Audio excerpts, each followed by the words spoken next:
You're listening to the Business Marketing Show, episode number 47. You can find us at businessmarketingshow.com on iTunes, SoundCloud and Stitcher.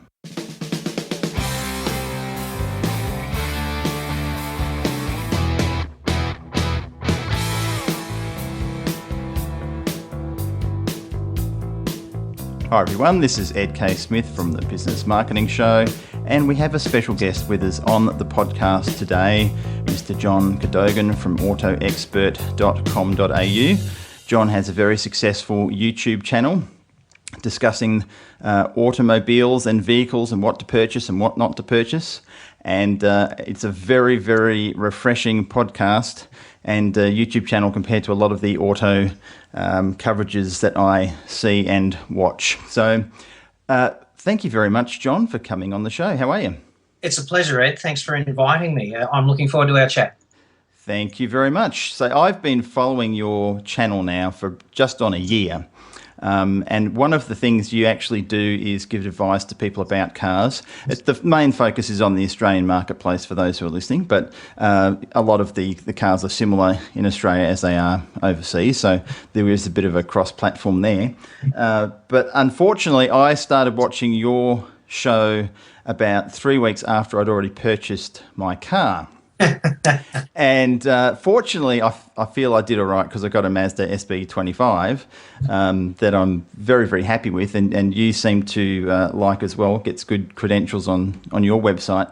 But it was one of those things where I really, really wish I'd found the channel before I'd done all the hard work, because one of the processes that you have, not only in educating the marketplace on what's available and the pros and cons, but you also have a buyer's service. So we'll go into that and we'll discuss how that works and how people can contact you and all that sort of stuff. So, but going a few steps back, because you've been involved in the broadcast world for a long time before you got into YouTube. So stepping back, say, 5 or 10 years before you got involved in doing YouTube, what was your work history? Because you're in radio and various other things. So can you give us a bit of a back step on that, please, John?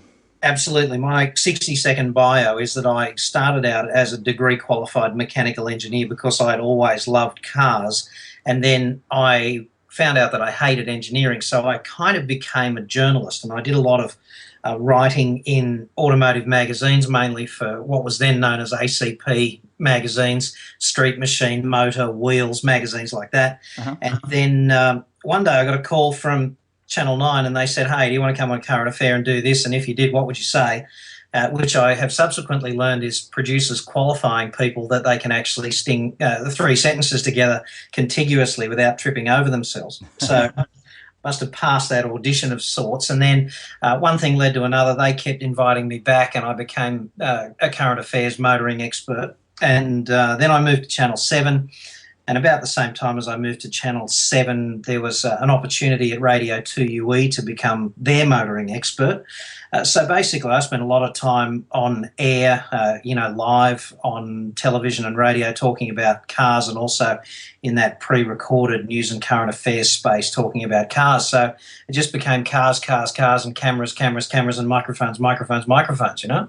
Yeah, absolutely. And that would have been a excellent experience to have to then migrate across to doing your own, because you would have seen how it was done and you sort of knew a lot of the processes and best practices of how to actually record video, because a lot of people go onto a YouTube channel and start recording their stuff and it's pretty atrocious, and they often improve, hopefully, but when you look back at some of the earlier work that people do, you can see it's pretty rough, and that's not a terrible thing because you've got to start somewhere. Absolutely. I think the most important thing, Ed, is to have something to say, right? Because that fundamentally story is everything, and then the rest of it is just technique. I was fortunate because, when you hang around with enough camera crews, news and current affairs camera crews, they're used to working very, very fast and very, very dirty and producing a very high quality product. And if you're interested in what they do, the sound recordists and the cinematographers are more than happy to talk you through it, as are the producers and the reporters. So for me, I was very lucky that I learnt the black art of how to make television and how to make radio. So there's a great deal of talent, I'd have to say, in those mediums, and anybody who's fortunate enough to be exposed to it on a regular basis really does benefit from it. And I'm quite pleased that I had that opportunity, you know. Yeah, fantastic. So when you moved across into YouTube channels and producing your own stuff, when did that happen? What year was that?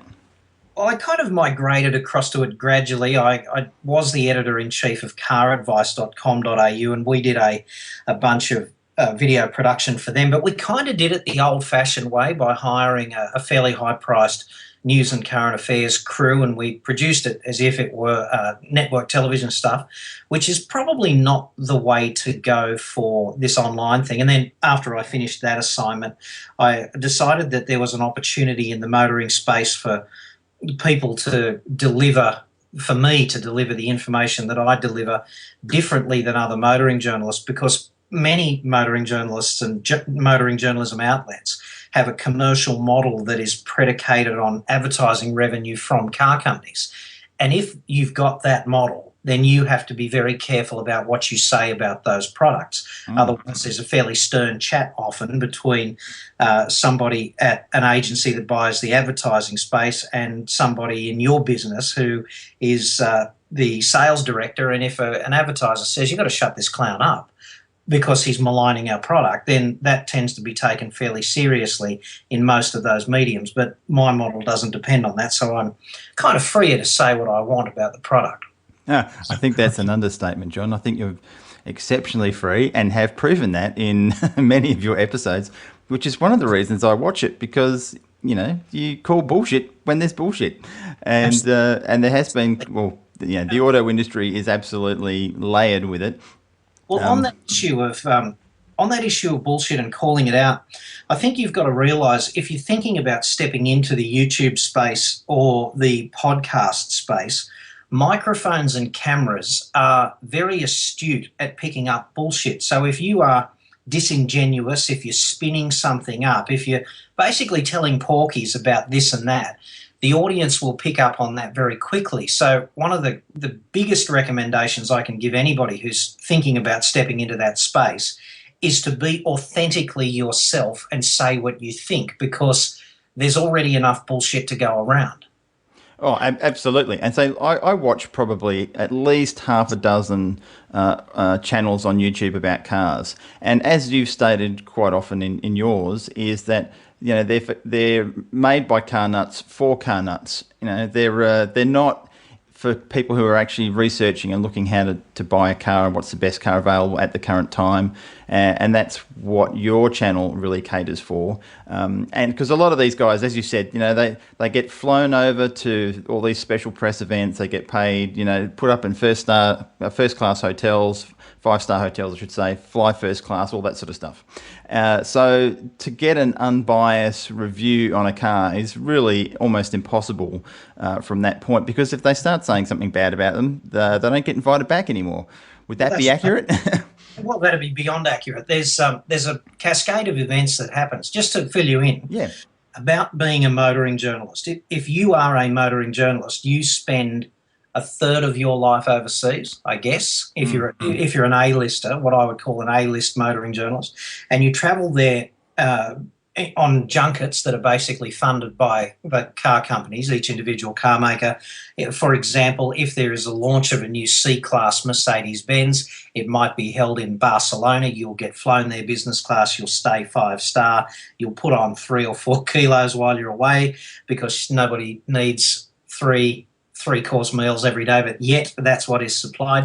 There'll be a gift, and there won't be any explicit chat about please say only nice things about our car. But if you say critical things about the car, you probably won't get invited back. And then if you keep doing that, there'll be that other commercial conversation we talked about earlier, where there is a threat to reduce or remove advertising revenue from that outlet. And so that doesn't really motivate your average journalist who really just wants to go away and live the rock star lifestyle. It doesn't motivate that journalist to be entirely forthcoming for the audience.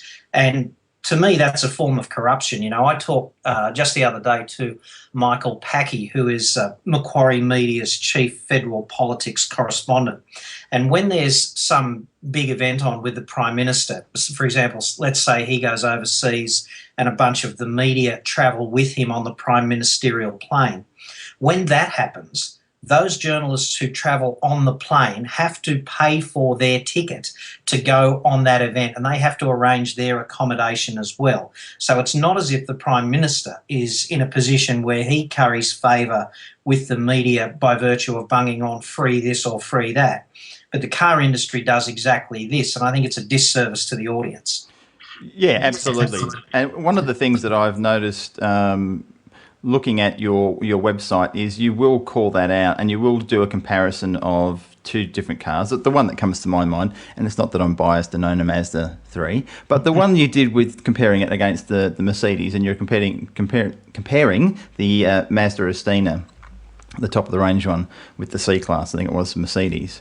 And the difference that by the time you added all the extra components on to equal what the Mazda had for the Mercedes, it was, $12,000, $13,000 more at the end of the day for comparatively the same product.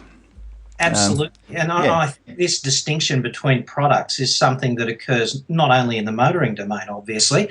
You could, although I don't know anything about this, you could do an objective comparison between a Prada handbag and some lesser handbag, I assume, and you could do the same thing with a pair of Jimmy Choo shoes or a pair of equivalent high heel shoes costing, a fraction of the $2,000 or whatever you pay for the Jimmy Choos. And I appreciate that there is cachet as well built into brands, and that's hard to quantify objectively. It's a subjective thing. You could do Omega watch or Hublot Big Bang or something versus Casio G-Shock, and I could prosecute an argument that in many ways the G-Shock might be superior because the time is more accurate. It doesn't need anything done to it over 10 years while the battery's still working. It's more rugged, things like that, right? So I think with a car you have to combine both of those things, but there's more than enough emphasis already on the relative cachet points of Mercedes-Benz versus Mazda. What people don't understand, though, is that often when you pay that extra cash for the big ticket item, you're getting less tangible car, and I think that's something that needs a little more oxygenation. Yeah, absolutely. Very good points. So when you come to the process of deciding what an episode of your YouTube channel is going to be about, what's the process involved there, and how much time is involved in getting the pre-production ready? Because I can pretty much guess, watching what you do, you've spent a lot of time preparing the episode before you go into recording it. So can you run us through how you do that for people who are thinking of going into this sort of space and doing YouTube videos and having a business from this? How do you go about it? Sure. Well, what I start thinking about is exactly the same thing I'd think about if I was a producer or a reporter on Channel 7 News. And I do a lot of work for Channel 7 still, and I'm familiar with that process. And the process is what's going to rate, okay? So what does your audience want to know about? That's the single overarching question that should predominate all other considerations. Am I telling people about this because I'm just interested in it, or is the audience going to care? And if the audience is going to care, then it's in. And then what you need to do, in my view, is you need to think about video as a medium as opposed to you just sitting there with your mates talking in the pub. So I guess the art of engagement is that video can be funny, and it's a visual medium, and the visuals that you include with your talking head sort of podcast on YouTube, they're a tool for engagement as well. So my entire process is all about engagement. I look at the available topics in the sort of motoring news and current affairs domain, and I think about the audience, and I think about how those topics relate to the audience and what the audience needs to know, and then how I can tweak the engagement so that they're not all getting narcolepsy 5 minutes in, because that's bad, And I'm reasonably happy with the results. I get an average watch time on my channel of about 7.5 minutes per video. which is reasonably high. Obviously, there are many people who watch to the end, but there's a lot of people who go, no, that's not for me. I'm a car enthusiast, and they turn off almost straight away, because car enthusiasts would want to hear more about, unaffordable cars, Porsches and BMW M3s and things like that. Whereas I tend to think about what's relevant to people who are actually spending money on cars now and confronted with that terrible prospect of having almost 300 cars from about 65 car companies to choose from, and being confounded by that choice, and how do you do it rationally and end up with the one you want. So I tend to also be solution oriented. So at the end of the day, I need the audience to go, all right, that's how I'm going to do that. Or when I'm confronted with this situation, here's the countermeasure that I can deploy. Or because the internet's a platform for the delivery of information or empowerment, and that's kind of what I focus on. There's a couple of tricks in broadcast I'll give you, though, because a lot of proto YouTubers fail in this, and it's so obvious, but most people don't think about it. So when you think about your audience, I've got 260,000 people a month watch my videos, but I never think about them collectively, because there is no collective watching experience. People don't watch as a group. They watch as individuals, and they watch television as individuals and listen to the radio as individuals.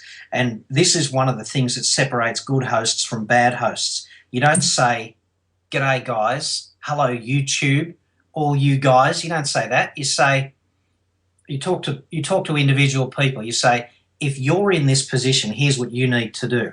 Thank you for watching. You'd never say thank you all for watching, because it's a jarring way of doing it, and it basically pulls the person who's watching at the other end of the screen out of the metaphor that you're talking to them individually. Yeah, that's an exceptionally astute point. And you've given me reflection on how I do things on that point as well. So very, very cool. Very, very good. So when you're producing these videos, there's a lot of things you've got to take into account. And we were talking earlier, before we started doing the recording, about litigation and things you've got to be careful of. And you are very up on that subject. So can you expand a bit more about what you have to be careful of when you're recording, whether it's a podcast or whether it's a YouTube channel? What are the things we need to pay attention to, and where's some of the best places to find out what you can and can't do? It's really a bad idea to get sued for defamation. And if you are, as I am, outspoken about my views, you have to be very careful about how you deliver that outspoken message. And what I'd suggest is that all the training I've had, and as a host on Radio 2UE here in Sydney, I've had to sit through hours of defamation training delivered by a specialist lawyer who was privately retained to tell us all this stuff. And it's very interesting. Individuals can be defamed, and basically defaming someone is just to reduce someone else's estimation of them. Okay, so if I say you're a mongrel, I've technically defamed you. As long as somebody else is listening at the same time, you can't really defame somebody in a face-to-face private conversation. That's not possible. So the critical thing is that those views you express, to defame somebody else, they have to be received by at least one other person. And trust me, podcasting and YouTube's an excellent way of doing that, and it lives forever. You can't cover it up.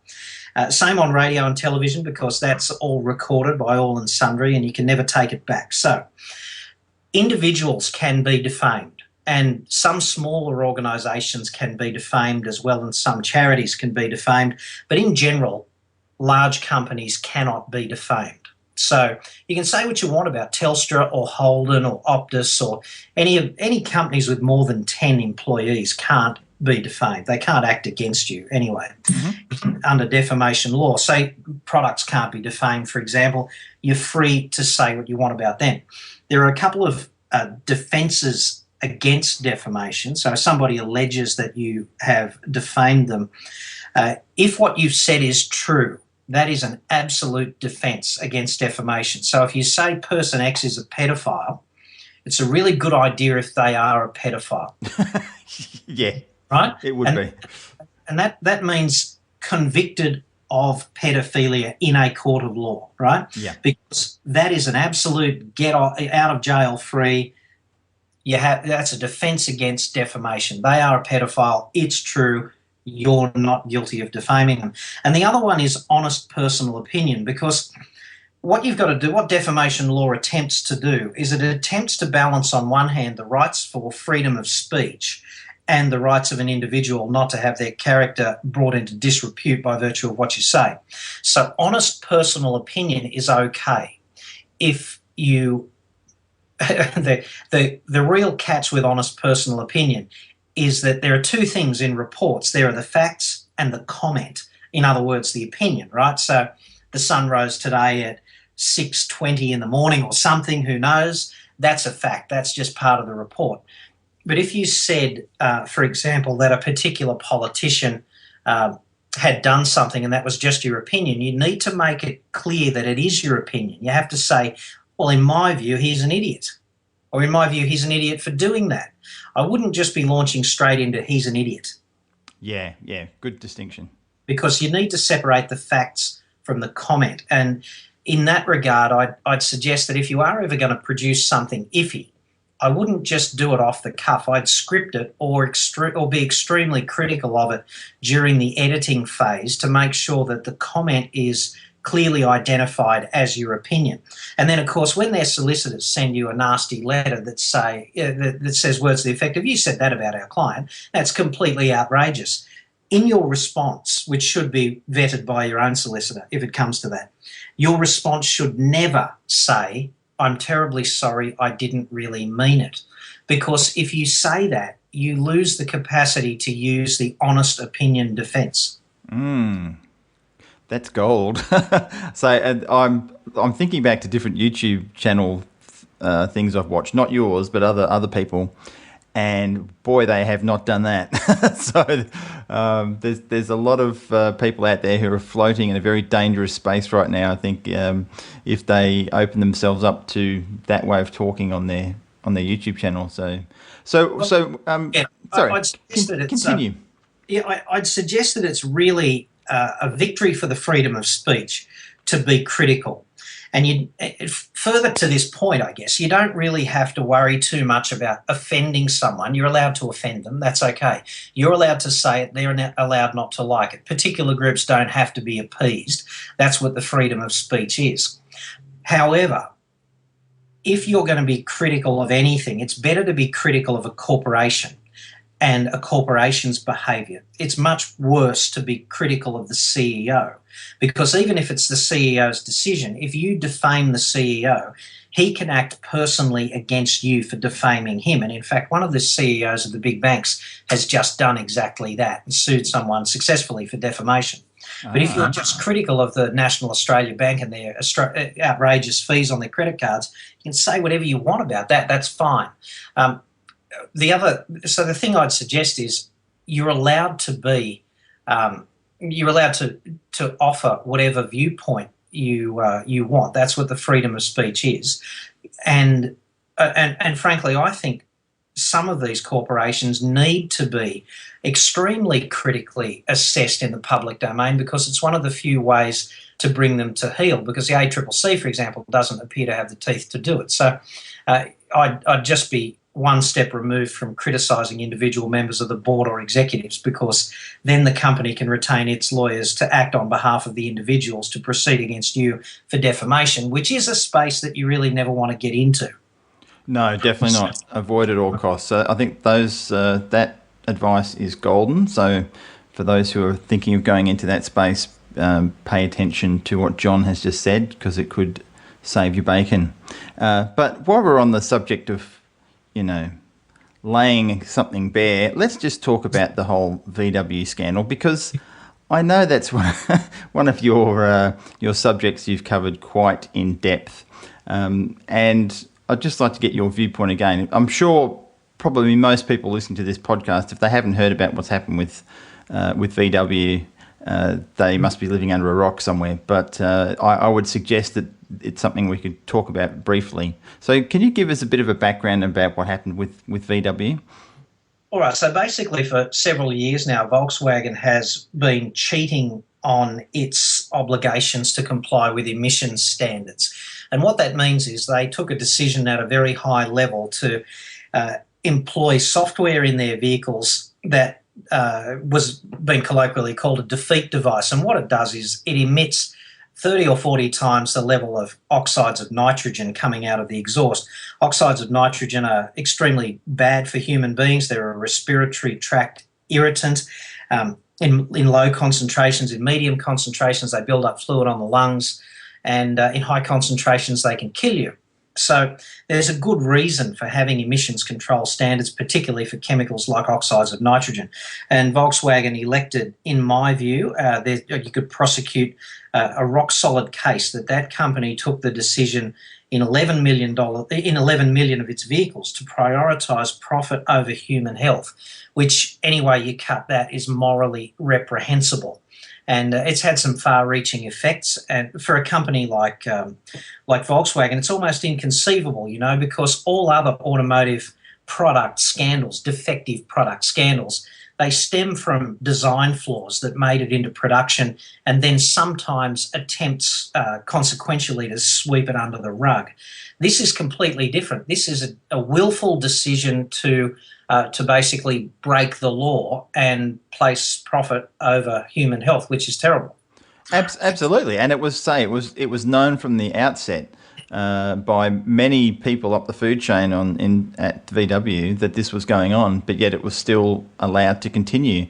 And it is, as you said, the word diabolical. It's been happening, and I feel for the people who have bought a VW Golf or a Skoda or a low-end Audi over the last, it's been happening for how many years?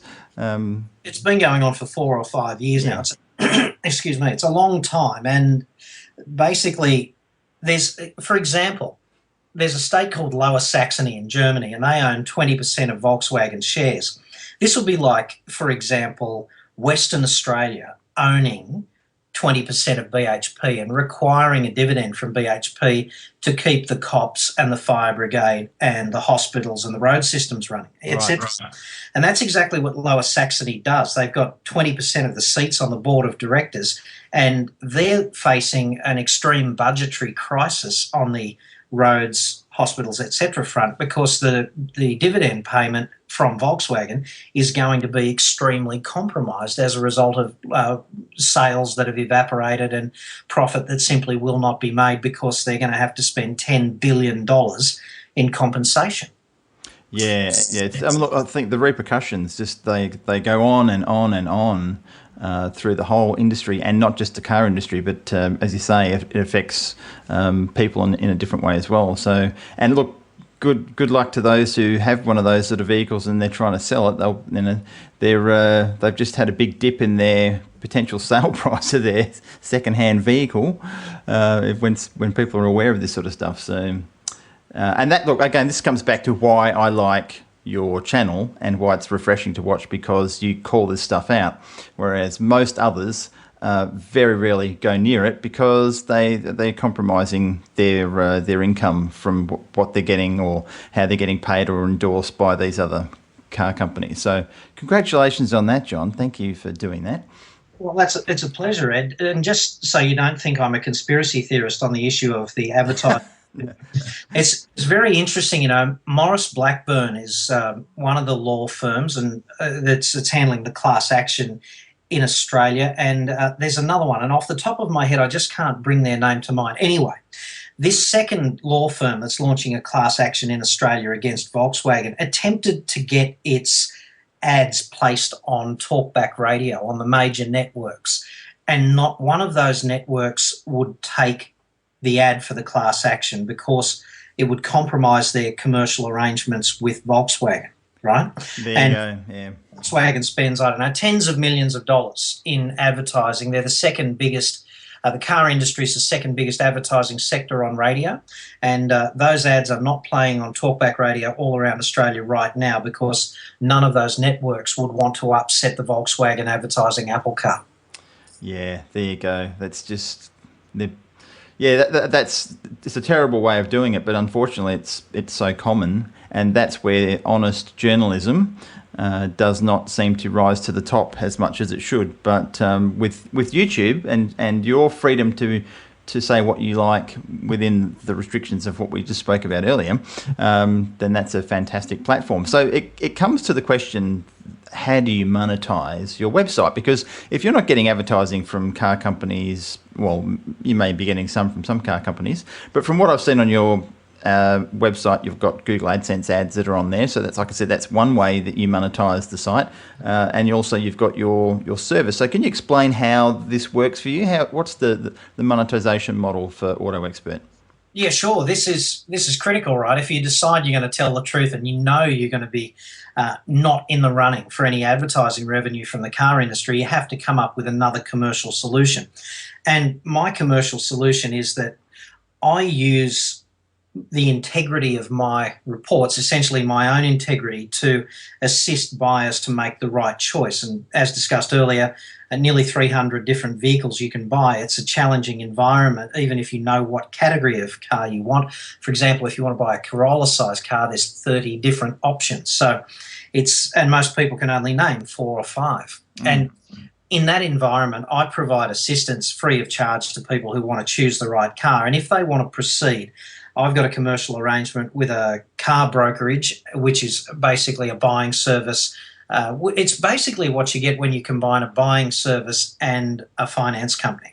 And basically the procurement guys in the brokerage can go out and get a cheap, for example, Mazda 3 SP25, if that's the car you want. So my advice to buyers is if it's an SP25 that suits you best, go out and have a test drive, talk about the cost of that car with the dealer, exactly the way you want that car, so in exactly the spec that you want. And then, you can refer your inquiry to me and I'll get the procurement guys onto it and they'll try and beat that price, because they're 2 blokes sitting in an office in Sydney and they're on the phone buying cars all day long. So they've got bulk buying power and specialist contacts inside the retail end of the business. And basically, they come up with a cheaper price for the car, saving the customer thousands, and we get a fee, which I have a revenue sharing arrangement with. I get a fee out of the brokerage for delivering those successful transactions. Fantastic. So everybody wins. The car company selling the car to start with. There's the brokerage for the guys who are getting, maybe providing the finance and selling the car, and then you get a cut of that. So if the end user who's purchasing the car is still getting a better deal than they would if they were just going into the dealership and dealing with the very honest salespeople, then then it's a win-win for everybody. I mean, I don't like using the word win-win often because quite often win-win doesn't exist, but it does seem that it's equitable for what you do. So that's fantastic. And how often do you actually get a better deal? I mean, do you have percentages or things you can share? Like, is it pretty common that you do manage to get a better deal than just someone who's walked in and tried to crunch the dealer? Yeah, absolutely. We do dozens of transactions a month, and those people are not transacting because they'd get a better deal if they went directly to the dealership. I'm on the record on my website saying that we save buyers more than $100,000 in total, compared with the recommended drive-away price of those cars every month. So it is fairly easy to do. I mean, if you listen to a car dealer long enough, and I have had the misfortune to go to several dealer conferences, which are held at places like the Palazzo Versace Hotel on the Gold Coast, and everyone's wearing bad Armani and dripping in Rolexes and drinking $15 beers, talking about how tough it is out there selling cars. Yeah. So there is a great deal of cash built into buying a car at a car dealership, and that might not all be just margin on the new car. It might be $1,000 worth of margin on, for example, the rust protection that you don't need and the paint protection that you don't need. It might be charging you double the going rate for window tinting just because we can. Yeah. It might also be charging you $2,500 for whatever they call it, dealer delivery fee, but it's a misnomer because they don't actually deliver the car. You come in and pick it up. And as far as I can tell, it's the cost of getting the car from a distribution yard nearby to the dealership and then cleaning it up and putting a full tank of fuel in it. So it's the most expensive joyride on a truck, detail and full tank of gas you're ever going to buy. So there's a huge amount of profit built into the sale of new cars, and all we do is we don't rip dealers off. We just engineer a better price, and it's a fairer deal for everyone. The dealer doesn't go ahead with the transaction if he's going out the back door on the deal, because they've got a solid philosophical position on that, which is we don't make a loss on any of our cars.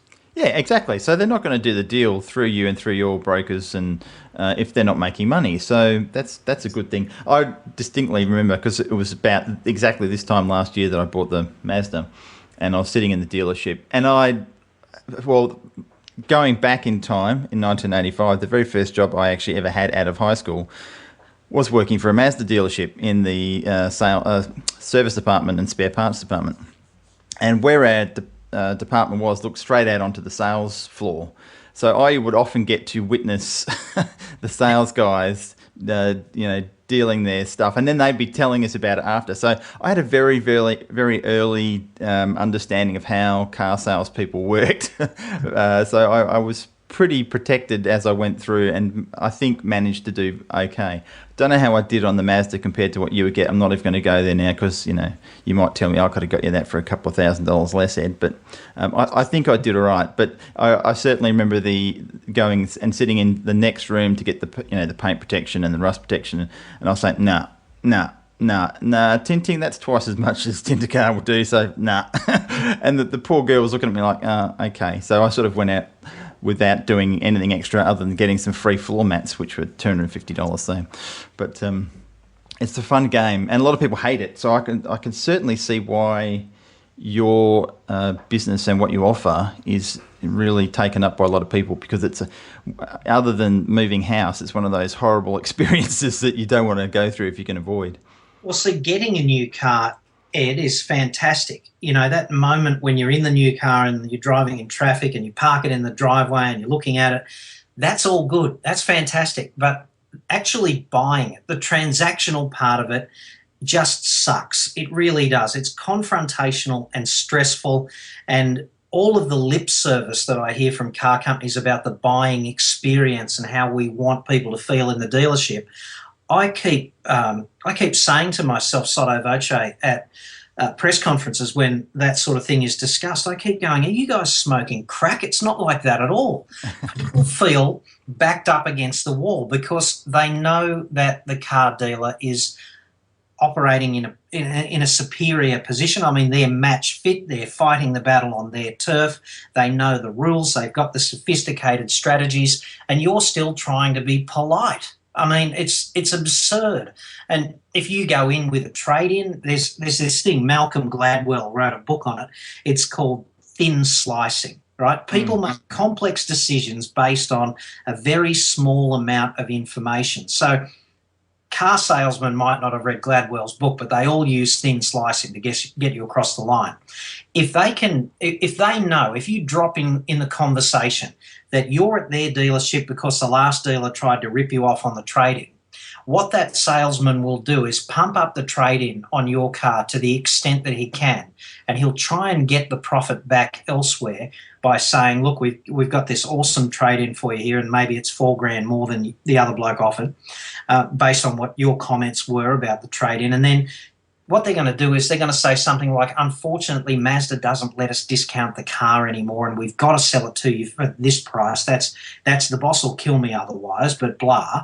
And they'll try and get you to thin slice on that trade-in price as that's the solution to your problem. The other bloke tried to rip you off. We're being great guys, and they don't know that they're just robbing from Peter to pay Paul on the issue of copping it a bit on the trade-in but pumping it back up on the new car. And if you throw finance into the mix, then how do you know if you're getting a good deal on the finance or not on the spot? It's just not possible. If they're making another $3,000 out of you on the finance, then it's easy to be as generous as the proverbial on the new car, isn't it? Yeah, absolutely. And look, most people are complete amateurs when they come in. They maybe the first time they've ever bought a new car, even if they've bought multiple ones, typically there's a space of 3 to 5 years between they buy a new car for probably the average person. And they're not trained, as you say, match fit. They're not ready to deal with what the these guys have to throw at them. So they typically will not come out on top. And that's what the dealerships bank on. And that's why my dealership is building a massive, massive multi-million-dollar new building next to its old building right now. It's not because... Look around at all the chrome and the glass. When you're in the dealership, you look around at the chrome and the glass and all of those features that are there, and it's you who's paying for that. Now, nobody's suggesting, and certainly I'm not suggesting, that the car company and the dealer should not make a profit. Of course, absolutely. They're providing a service, but what they shouldn't be doing is profiting excessively, ripping you off to the extent that they can rip you off. And if you're a woman, like we've got some interesting social dynamics in Australia. We've got a whole lot of women typically who have had to come to grips and grapple with this situation for the first time because they've recently become single, they've become separated or divorced, and they've got to cross this bridge. And you'd think that a car dealer might offer some sympathy in this situation, but au contraire, it's just often an opportunity to make even more money by noticing someone who's less likely to think that they're being taken advantage of than somebody else who's maybe a bloke who's bought 5 cars previously or something. Oh, absolutely. And so, look, one of the places I used to work, and it'll remain nameless, is that someone would come in. Typically, say the females were more of the target than the men, because often it happens that men seem to be more in tune with their cars. Anyway, someone would come in with a slipping fan belt, and they'd have the charge light on in their car, and they'd get a new battery, a new alternator, blah, blah, blah, blah, rather than just tightening up of the fan belt. So they'd come out spending $200 or $300, not needing to. And so that sort of stuff goes on. I'm not suggesting that's something that happens all over the place, but it is a more common than probably most people would like to think.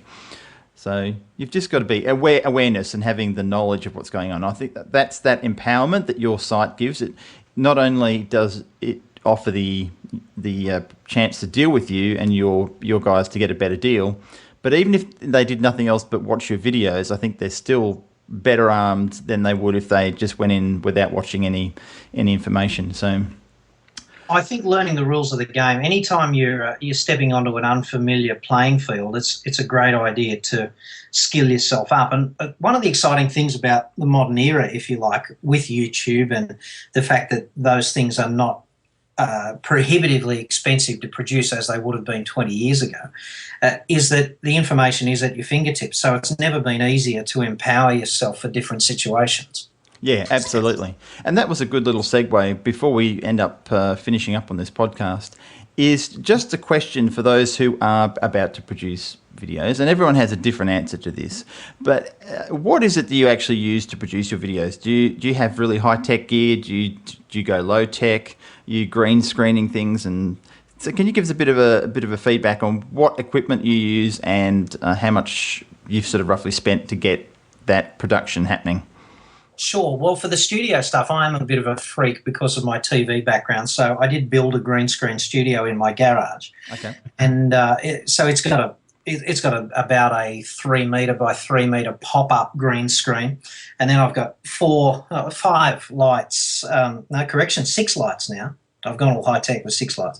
Anyway, so there's a green screen and a lighting setup, and then I've got a Rode NTG3 shotgun mic about a metre and a half away from me, maybe a metre away, just out of the shot. Mm-hmm. Proximity is everything with microphones. The closer you can get them, the better, because it improves the signal-to-noise ratio. And then I shoot it on a Canon XF 105 camera, which is a tiny little handheld camcorder that's the minimum requirement for BBC docos. It's 50 megabits a second, and it's sitting on a tripod perpetually set up in my garage/studio. So that's the basic setup. I cut it all on a 27-inch iMac and use the Adobe Creative Cloud for the editing and the graphics. So that's all a reasonably slick set up by many standards, I'm sure. However, I would say that you could get just as good a result with a third of the money. You could shoot it on a DSLR. You could cut it on iMovie if you had to. So I wouldn't. unless you've got that techo sort of background, I wouldn't be too obsessed with the gear, because it is possible to get a great result with, for the studio type stuff. You could spend $1,000 and get a great result. You're not just an average result. 99% of YouTube is crap. So if you want to be in the top 1%, just make something that's not crap. If you want to be in the top 10th of that top 1%, then spend $1,000 and learn how to use the gear. And quite often people spend the big bucks, but they don't learn how to use the gear. And I go back to my central point, which is that the story is everything. So the video is an opportunity for you to connect personally with one other person. And the hardest thing in that entire process is the skill set that you use as a presenter to look at a camera, envisage a person, and then engage with them in that one-way exchange. Yeah, absolutely. As I say, the equipment is not everything. It is the story is everything, and you could use cheaper equipment to get the same message across and outdo someone who's spent $10,000 on equipment who doesn't tell a good story, and the story wins every time. So yeah, agree 100%. But that's good for people to know that you can get in. I've just bought some green screen gear off eBay and some cameras for doing some stuff with my wife, and it was sort of under $1,500 for some pretty decent quality gear. So the cost of all that sort of stuff has come down quite a lot. So it is accessible to people who want to get in without breaking the bank. So thank you for sharing what you do there, John. So any last thoughts before we finish up on the podcast that you would like to share with listeners who are thinking of buying a new car? Obviously visit your website. Oh yeah, obviously everyone must visit my website, autoexpert.com.au. You're mad if you don't. It's the miracle cure. It's not the miracle cure for insomnia.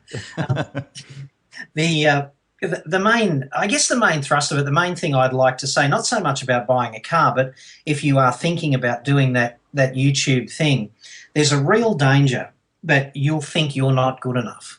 You know, for whatever reason. I mean, I train all these people up on the media all the time about how to present and all of that stuff. And the main impediment to good presentation is you don't think you're good enough, so you try and be better. Don't try and be a better version of you, because it will seem disingenuous and unauthentic. Just be you. Be authentically you. There won't be another better version of you on offer. And then in post-production, after you've got it all together, don't cut it all up and then say, you know what, that's not good enough. Just realise that you're on a continuum of improvement, and in order to be on this continuum of improvement, you have to start at a relatively low point to where you're ultimately going to go. So that means cut it up and post it, and then look at it 2 weeks later and go, you know what, I'm never going to do it like that again, I'm going to do it like this, and use all of the preceding not nearly good enough bits as motivation to get better. Because if you don't do that, if you let the quest for perfection get in the way of just doing it and putting it up there, then you're really not ever going to achieve anything. Yeah, supremely wise words, and I try to live by that myself. And so when I started podcasting back in 2007, my productions were not as good as they are now, and probably ones in 2 years will be better than the ones I'm doing now. So it is a constant case of learning and improving and tweaking. So fantastic wise words for those who are going to go into the YouTube channel making game. So thank you once again, John, for giving us your wise words and your time. Much appreciated. It's a pleasure, Ed. Thanks for the opportunity. I've enjoyed our little chat. Yes, likewise. And I will be posting this on Facebook and LinkedIn and various other places for people to go and have a listen. So thank you for listening, and we will speak to you again soon. You've been listening to The Business Marketing Show. You can find us at businessmarketingshow.com, on iTunes, SoundCloud and Stitcher.